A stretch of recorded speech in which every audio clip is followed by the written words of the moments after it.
오늘 말씀 가지고 그리스도의 증거가 견고하게 되어 라는 제목으로 말씀의 은혜를 나누기를 원합니다.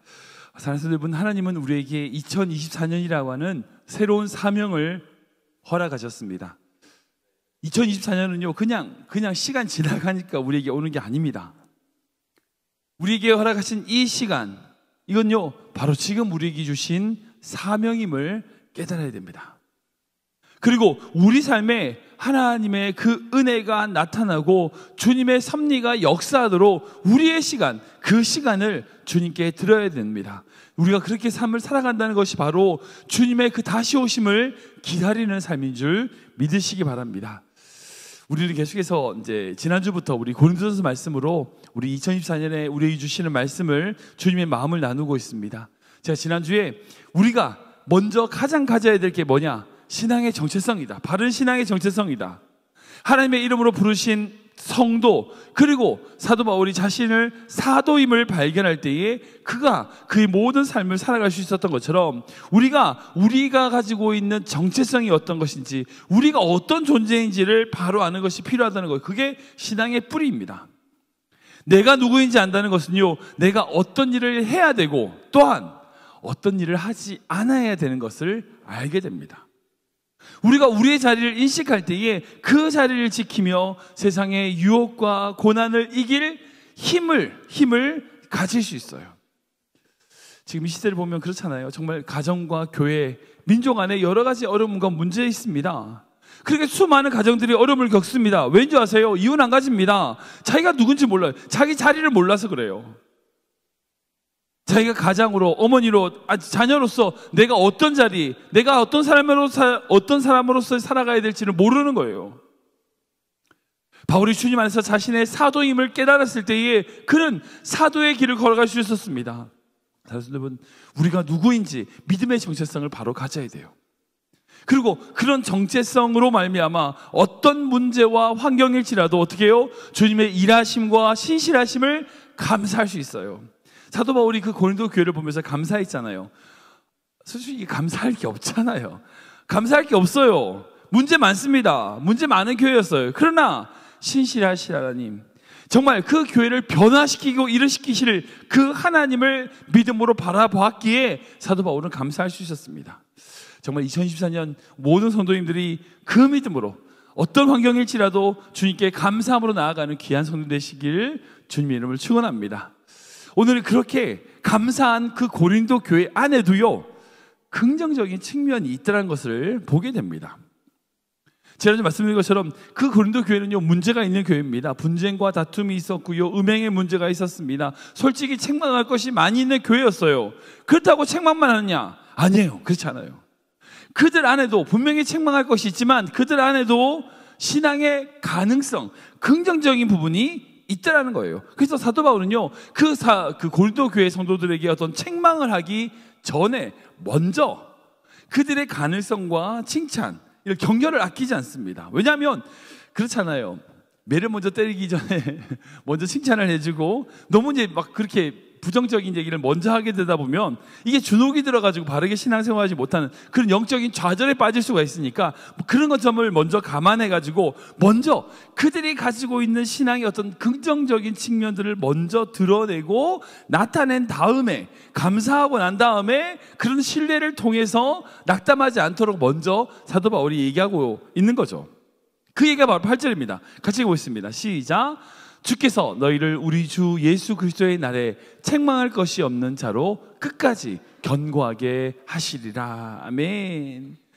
책망할 것이 없는 자로 하나님께서 세우실 거다. 이 말을 좀 꼬아서 생각하면 지금은 어떻다? 책망할 게 있다는 거예요. 지금 책망할 게 있지만 하나님께서 어떻게 하신다? 너희를 책망할 것이 없는 자로 만드실 거다. 너희 안에 그런 긍정적인 요소가 있다. 이제 나누겠지만 그런 긍정적인 요소를 인하여 책망할 것이 없는 자로 견고하게 하나님이 세우실 것이다 라고 사도 바울이 믿음으로 바라보고 있는 거예요. 솔직히 가정에서 보면 특히 그래요. 남편, 아내, 자녀들, 여러분들 마음에 드세요? 안 드시죠? 그러실 거예요. 하는 거 보면요, 인간 되겠냐 하고 그럴 겁니다. 부정한 거 많죠. 근데 중요한 게 뭐예요? 그 안에 하나님이 일하신다는 거예요. 분명히 그 안에 하나님의 잠재력, 하나님이 향한 긍정적인 부분이 있다면 그것을 바라보며 그렇게 하나님이 책망할 것이 없는 자로 변화시킬 그 하나님을 기대하는 것. 여러분, 그런 믿음의 자세가 우리에게 있어야 된다는 거예요. 주님이 우리에게 그걸 원하시는 거예요. 그렇다면 그 사도 바울이 그 고린도 교회를 바라보면서 긍정적인 요소를 찾았어요. 좋은 잠재력을 봅니다. 그게 뭐냐? 세 가지를 볼 수 있는데요. 첫 번째는 모든 언변과 모든 지식이 너희에게 있다는 거예요. 언변과 지식. 우리 5절 말씀인데 가시겠습니다. 시작.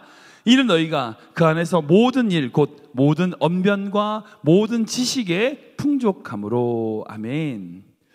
고린도 교회는요, 사도 바울이 보기에는 문제가 많은 교회였지만 문제만 있었던 게 아니라는 거예요. 그들 안에 뭐가 있다? 언변과 지식이 풍족하다는 걸 얘기하고 있습니다. 이 언변과 지식이라고 하면 좀 사실 감이 잘 안 옵니다. 이 말씀을 살면요, 그 고린도 교회 안에 있었던 가능성이 무엇인지를 알 수 있어요. 여기서 말하는 언변이라는 것은요, 단순하게 말 잘하는 능력을 말하는 게 아니에요. 이 헬라 원어는요, 우리가 다 잘 아는 바로 로고스입니다. 로고스. 너희 안에 로고스가 있다는 거예요. 말씀이라고 해석하고 있는 그 요한복음에 기록된 그 로고스입니다. 로고스가 있다는 거예요. 그러니까 여기서 말하는 로고스, 언변은요, 그 단순한 말의 능력, 말을 잘한다, 그 말이 아니라 전파된 진리, 즉 복음이라고 이야기하는 것이, 이해하는 것이 적합합니다. 그뿐 아니라 여기서 나오는 지식이라는 것은요, 단순하게 너희 똑똑하다, 그 말이 아니에요.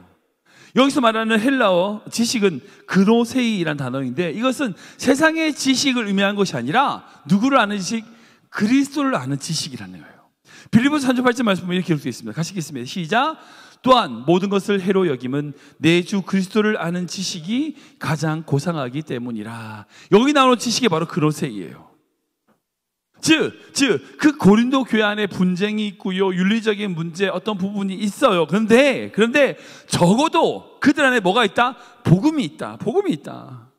그리스도를 아는 지식이 있다는 거예요. 그렇다면 가능성이 있죠. 예, 변화의 기회가 있습니다. 마치 성도들 중에서도요, 예수님만 알아요. 근데 나쁜 세상의 어떤 습관이나 죄악에 머물러 있는 성도들이 있어요, 없어요? 있어요. 근데 그들 안에 말씀이 있다면, 그들 안에 복음이 있다면 어떻게 돼요? 지금은 그런 모습이 아닐지라도 점차 하나님이 원하시는 모습으로 변화될 것이라는 것을 우리가 믿어요. 우리가 그걸 안 믿는다면 신앙생활 할 필요가 없죠. 그렇잖아요. 제가 목회할 때 이제 성도들과 상담을 하면 특히 자녀 문제 때문에 힘들어하시는 분들과 이제 얘기를 하게 됩니다. 목사님, 우리 아이들요, 주일학교 때는 정말 교회 열심히 나가고 말씀도 잘 배우고 열심히 생활했는데 뭐 청소년기 대학 가서는 정말 어긋나가지고 하나님을 떠나가지고 그렇게 사는 자녀들, 힘들어하는 부모님들 만나게 됩니다. 그래서 그런 얘기를 하시면서 좀 힘들어하시죠. 근데 제가 그런 분들에게 꼭 얘기하는 게 있어요. 위로하면서 드리는 격려하는 말씀이 있습니다. 그게 뭐냐면 그 아이 안에 말씀이 있다면 언젠가 반드시 하나님께 돌아온다는 거예요.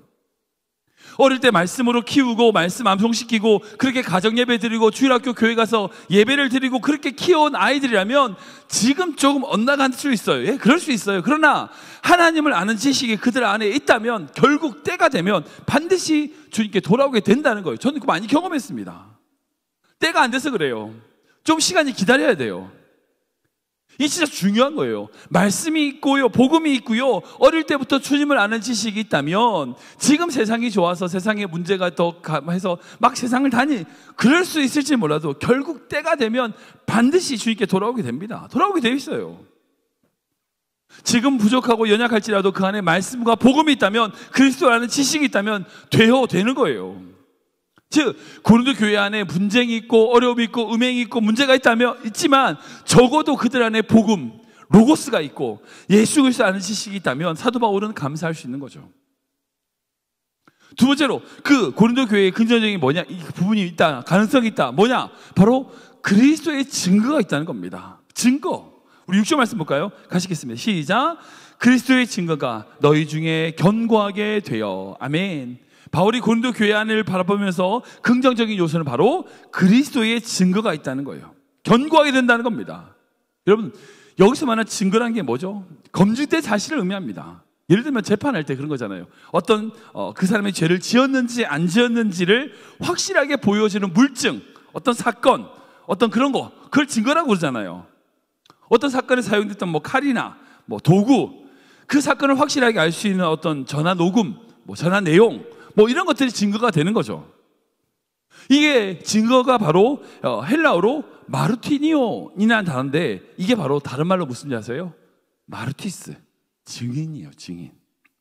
사도행전 1절 8절 보시면 오직 성령이 너에게 임하시면 너희가 권능을 받고 예루살렘과 온 유대와 사마리아 땅끝까지 이르러 내 증인이 되리라. 여기 바로 증인이 바로 마르티스, 마르티온, 그게요, 같은 거예요.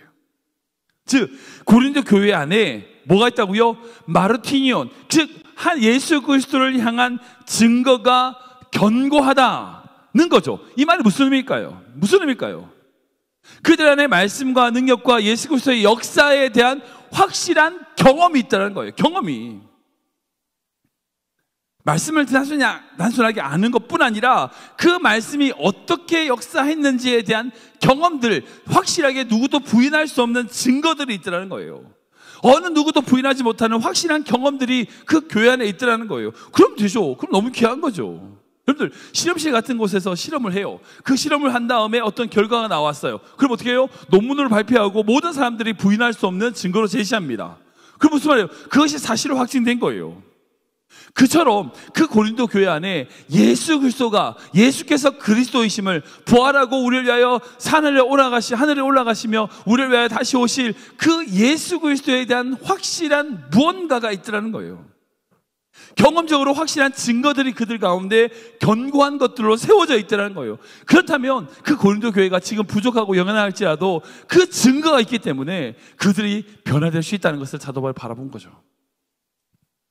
마지막으로 사도 바울이 뭘 봤냐? 바로 그들 안에 은사가 있다는, 모든 은사가 있다는 거예요. 7절 말씀 볼까요? 시작. 너희가 모든 은사에 부족함이 없이 우리 주 예수 그리스도의 나타나심을 기다림이라. 아멘.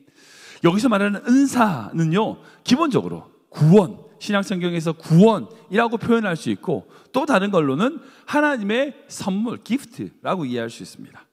즉 복음을 깨닫는 어떤 지식과 내적인 은사뿐 아니라, 그런 어떤 은사뿐 아니라 병고침, 방언, 예언, 뭐 그런 외적인 성령의 은사들이 그 고린도 교회 안에 어떻다고요? 부족함이 없다라는 거예요. 부족함이 없다라는 거예요. 오히려 이제 고린도서 뒤쪽 가시면 은사가 많아서 걱정이에요. 거기는 은사가 없어서 문제가 아니라 은사인데 그 은사를 제대로 사용하지 못해서 문제가 되는 교회였어요. 분명히 그 은사가 풍성하게 있었습니다. 그런 교회였어요. 여러분들 다 아시지만 방언이라고 하는 은사가 기본적으로 많은 성도님들이 가지고 사모하는 귀한 은사입니다. 정말 방언이라고 하는 은사는요, 참 귀한 은사입니다. 다른 건 몰라도요, 이 방언이라고 하는 이 은사를 통하여 한 단계 더 높은 기도의 수준으로 들어갈 수 있어요.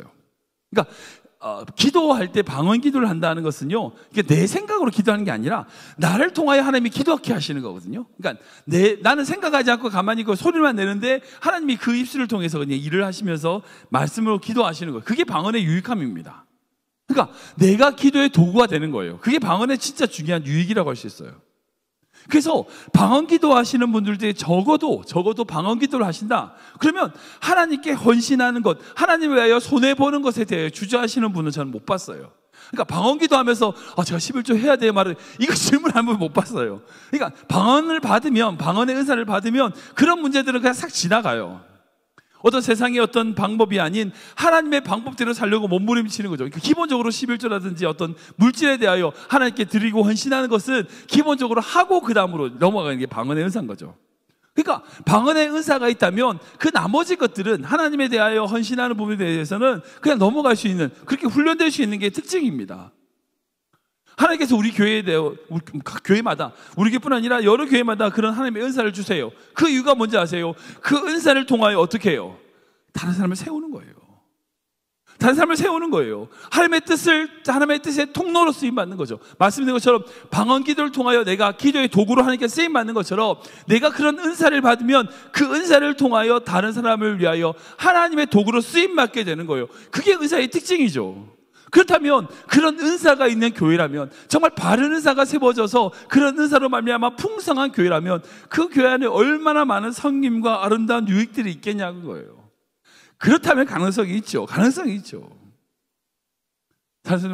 여러분들에게 받은, 하나님께 여러분들에게 주신 은사가 무엇이 있습니까?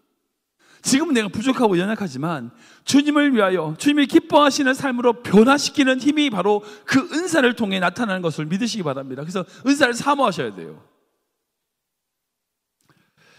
말씀을 정리하겠습니다. 2024년 우리는 고린도전서 말씀으로 계속 은혜를 나누게 될 것입니다. 이 고린도 교회는요, 딱 우리 교회 같은 교회예요. 지금 이 시대의 교회입니다. 문제 많고요, 어려움 많은 교회입니다. 그러나 그 교회를 향한 하나님의 진실하신 사랑이 있다는 것을 우리는 기억해야 돼요. 그 고린도 교회는 문제가 있지만 바울은 그런 문제들만은 보지 않았습니다. 그들 안에 무엇을 봤어요? 긍정적인 요소를 찾았어요. 그리고 감사하는 모습을 보게 됩니다.